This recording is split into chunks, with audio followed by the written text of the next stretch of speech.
নমস্কার, হিয়ানের রান্নাঘরে সবাইকে স্বাগত জানাই। আজ আমি তৈরি করব দই পোচ। তার জন্য এখানে 3টে ডিম নিয়েছি, আর দই নিয়েছি 150 গ্রাম, আর আছে মিল্কমেড দুধ।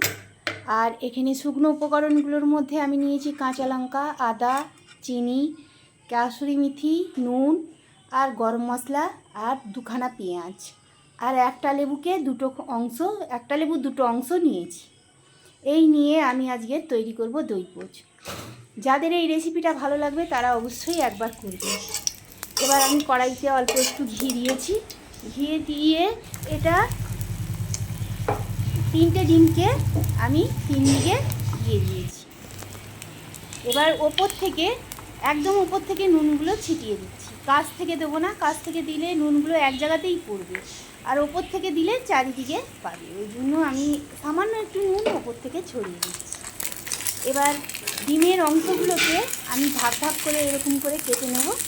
কেটে একটা সাইড করে দেবো। সামান্য একদম ছিমে দিয়ে এটা করব। এই দেখুন, তারপরের পাটটাকে আমি সামান্য ছিমে দিয়েই উল্টে দিই।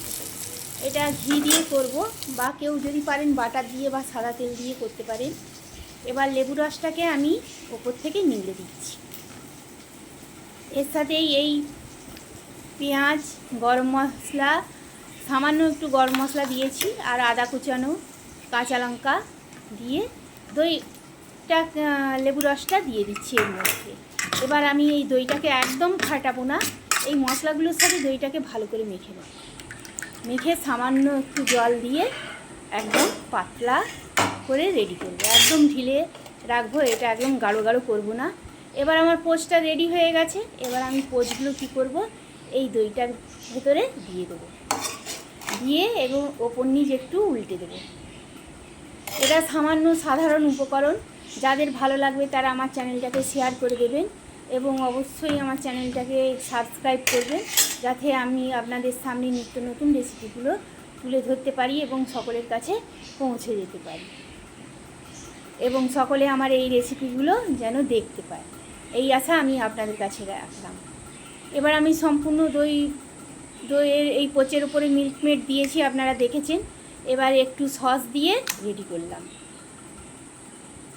এবার দেখুন আমার সম্পূর্ণ রেডি দই পোচ। যাদের ভালো লাগবে তারা অবশ্যই, আমি একবার বলছি, একবার বাড়িতে করে খেয়ে দেখবেন কেমন হয়, আর কমেন্টে অবশ্যই জানাবেন। এবং সুস্থ থাকবেন, ভালো থাকবেন, সাবধানে থাকবেন। আসছি পরের একটা রেসিপি নিয়ে, সঙ্গে থাকুন।